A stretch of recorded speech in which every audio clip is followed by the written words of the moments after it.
तेषामेवानुकंपार्थम अहम अज्ञानजं तमः नाशयाम्यात्मभावस्थो ज्ञान दीपेन भास्वता। गोस्वामी तुलसीदास जी महाभाग ने ज्ञान दीपक को इतना जटिल करके प्रस्तुत किया है कि सामान्य धैर्य संपन्न व्यक्ति की ज्ञान में प्रीति प्रवृत्ति ही मानो संभव न हो। लेकिन उसका अभिप्राय क्या है? गीता के तात्पर्य को व्यक्त करने में तुलसीदास जी महाभाग के वचनों का उपयोग और विनियोग है।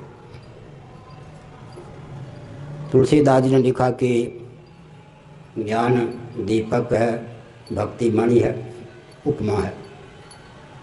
मणि में प्रकाश की स्वतः प्रतिष्ठा होती है, मणि के माध्यम से प्रकाश विकीर्ण होता है, उसे पवन आदि को लेकर कोई विघ्न प्राप्त हो ही नहीं सकता। लेकिन दीप प्रज्वलित करने के लिए बहुत सामग्री चाहिए और बहुत सुरक्षा के सोपान साधन भी चाहिए। कवि या लेखक पर निर्भर करता है कि उपमा को किस रूप में प्रस्तुत करे। तुलसीदास जी महाभाग ने ज्ञान को मणि न बताकर दीपक बता दिया, भक्ति को मणि बताया। लेकिन पूज्यपाद स्वामी शेखंडानंद सरस्वती जी महाभाग के मुखारबिंद से एक बार मैंने सुना, रामायणी जो आजकल हैं उनका ध्यान इधर केंद्रित नहीं हो पाता। भक्ति मणि सही, ज्ञान दीपक सही, लेकिन उसका प्रयोजन क्या है? जड़क ग्रंथि का दर्शन ना, ध्यान गया। आप मणि के प्रकाश में सही, दीपक के प्रकाश में सही किसी वस्तु का दर्शन करें तो वस्तु के दर्शन में प्रकाश का उपयोग विनियोग हुआ या नहीं? वो स्वामी जी ने बताया था, एक ही बार प्रवचन में मैंने सुना कि इस पर आधुनिक ढंग से विचार करने वालों का ध्यान नहीं जाता। दुर्लभ सही, दुर्गम सही, ज्ञान दीपक को प्रज्वलित करना, सुरक्षित रखना, सुगम सही भक्ति मणि प्राप्त कर लेना, लेकिन दोनों से विकीर्ण प्रकाश का उपयोग तो चिज्जड़क ग्रंथि के दर्शन में है। चिज्जड़क ग्रंथि के दर्शन का तात्पर्य क्या है? चिज्जड़क ग्रंथि का भेदन। तो चिज्जड़क ग्रंथि के भेदन की या चिज्जड़क ग्रंथि के अस्तित्व की उपेक्षा तो नहीं की जा सकती ना, इधर ध्यान देना चाहिए। जिस ज्ञान दीपक को तुलसीदास जी ने बहुत दुर्गम बताया, उस ज्ञान दीपक को गीता में बहुत सुगम बता दिया गया। तुलसीदास जी महाभाग गीता से परिचित नहीं थे ऐसा नहीं कह सकते। नहीं निंदा निंद्यम निंदितुम प्रवर्तते अपितु विधेयम स्तोतुम। भूतार्थवाद के अतिरिक्त भूतार्थवाद जहाँ होता है वहाँ निंद की निंदा का प्रयोजन निंदा में ही होता है। जहाँ श्रुतियों ने द्वैत की निंदा की है वो भूतार्थवाद है, वहाँ द्वैत निंद्य है ही।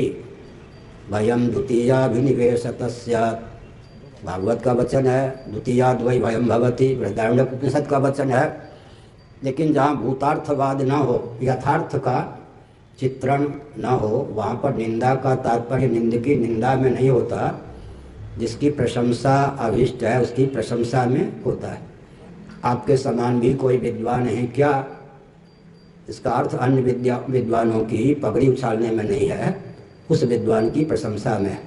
इनके समान भी कोई संयमी है क्या? अन्य जो संयमी हैं उनकी निंदा में इस वचन का तात्पर्य नहीं है। सम्मुख जो संयमी है उसकी प्रशंसा में इस वचन का तात्पर्य है। इसी प्रकार से यहाँ विचार करने की आवश्यकता है कि जो ज्ञान दीपक बहुत कठिन है, कदाचित भगवान स्वयं ही ज्ञान दीपक प्रज्वलित करना चाहें तो रिद्धि सिद्धि माया, जितने विघ्नों को गिनाया तुलसीदास जी ने, उनकी दाल गलेगी या वो विघ्न साहस करेंगे? संभव ही नहीं है। इसीलिए ज्ञान दीपक को मैं स्वयं प्रज्वलित करता हूँ, भगवान ने कहा। बहुत ऊंची बात है। तुलसीदास जी का ही अभिप्राय था, अपने बलबूते पर तुम ज्ञान दीपक को प्रज्वलित करना चाहोगे तो ये सब विघ्न की घाटियाँ आएंगी। लेकिन भक्ति का आलम्बन लोगे तो तेसा वेवानुकंपार्थ महमज्ञान जम तमन्ना स्वयं भावस्थो ज्ञान दीपे न भास्वता। मैं अपने चिन्मय कर कमलों से स्वयं ही ज्ञान दीपक प्रज्वलित करता हूँ भक्त के हृदय में। भगवान ही जब ज्ञान दीपक को प्रज्वलित करेंगे तो माया छाया उसमें विघ्न तो नहीं डाल सकती। भक्ति के द्वारा क्या होता है, दुर्लभ ज्ञान दीपक भी सुलभ हो जाता है। परंतु बहुत अच्छा तुलसीदास जी ने कहा, चिज्जड़ ग्रंथि का दर्शन प्रकाश का प्रयोजन है, और दर्शन करके भी काम नहीं चलेगा, उस प्रकाश की विद्यमानता तब तक चाहिए जब तक कि भेदन न हो जाए। अब चिज्जड़ ग्रंथि है क्या, जड़ चेतनई ग्रंथि पर गई, यद्यपि निषाद छूटत कठिनाई। यह वाक्य भी बहुत रहस्यपूर्ण है।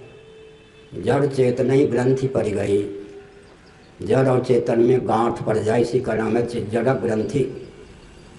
हमारे पूर्वाचार्यों ने संस्कृत वाङ्मय में लिखा, निस्संधि निबंधनात्मिका चिज्जड़ ग्रंथि। निस्संधि निबंधनात्मिका शब्द और जोड़ा, कुछ गुरुदेव इसको बार बार कहते थे, बाद में हमको ग्रंथों में यह वाक्य मिला, निस्संधि ऐसी ग्रंथि जिसमें संधि का दर्शन न हो। संधि का दर्शन हो तो ग्रंथि खोलना सुगम होता है, निस्संधि। और निबंधनात्मिका, बंधन में डालने वाली चिज्जड़ ग्रंथि है। तो हमारे वेदांत के आचार्यों ने चिज्जड़ ग्रंथि के लिए विशेषण जोड़ दिया, निस्संधि निबंधनात्मिका। लेकिन प्रश्न उठता है, चिज्जड़ ग्रंथि संभव भी है क्या, माने सत्य है क्या? संभव तो है, असंभव होता तो उसके भेदन और दर्शन की बात ही नहीं बनती। लेकिन चिज्जड़ ग्रंथि सचमुच में मिथ्या है या सत्य? तुलसीदास जी ने कहा, यद्यपि मृषा, मिथ्या चिज्जड़ ग्रंथि का दर्शन, उसका भेदन आवश्यक है। मिथ्या शब्द पर ध्यान केंद्रित कीजिए।